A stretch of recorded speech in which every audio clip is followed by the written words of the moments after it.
Hello दोस्तों, राधे राधे, जय श्री राधे। तो दोस्तों, आप सबकी गायिका शोभा पांडे दर्द भरा छठ पूजा के गीत लेके आ गई बनी।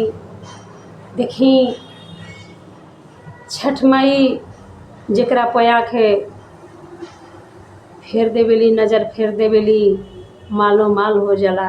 आ जेकरा पर आँख बंद कर लेवेली, मुंद लेवेली, दुखिया से भी दुखिया हो जाला। तो देखी एगो दुखियारी भक्त तिवई कैसे पुकारतिया छठ माई के और वंदना करतिया हाथ जोड़ के। आप लोग सुनी जा, अच्छा लगे तो लाइक शेयर करब जा और कमेंट में ज़रूर बताइब जा गीत कैसन लागल। जे हमारा चैनल के सब्सक्राइब ना कैले हुई प्लीज़ सब्सक्राइब कर ले जा। अरे नैहर में सुख ना जननी, नैहर में सुख ना जननी, ससुरा में दुखिया छठी मैया नु हो। नैहर में सुख ना जननी, ससुरों में दुखिया छठी माई नु हो। तनिका फेर तू नजरिया छठी माई नु हो।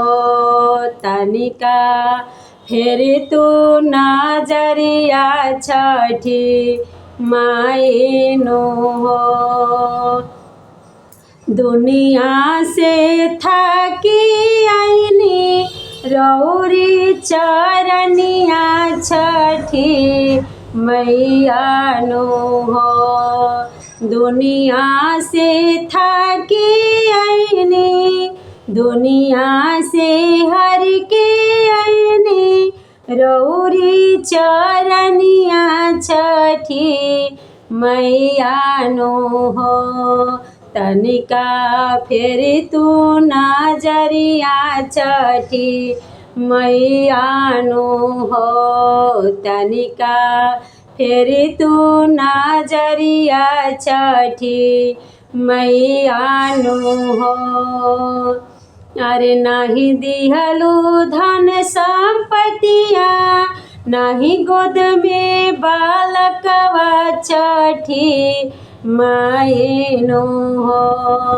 नाही दिहलू धन संपतिया, नाही गोद में बालकवा छठी मैया नु हो। कैसे करी हम पूजनवा छठी मैया नु हो। कैसे करी हम पूजनवा छठी माई नु हो।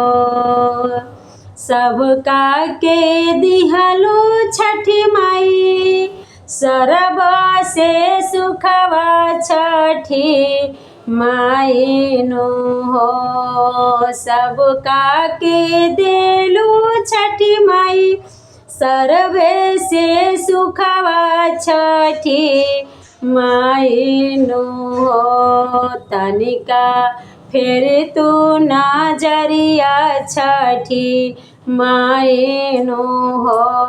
हमर पर फेर तू नजरिया छठी माई नु हो।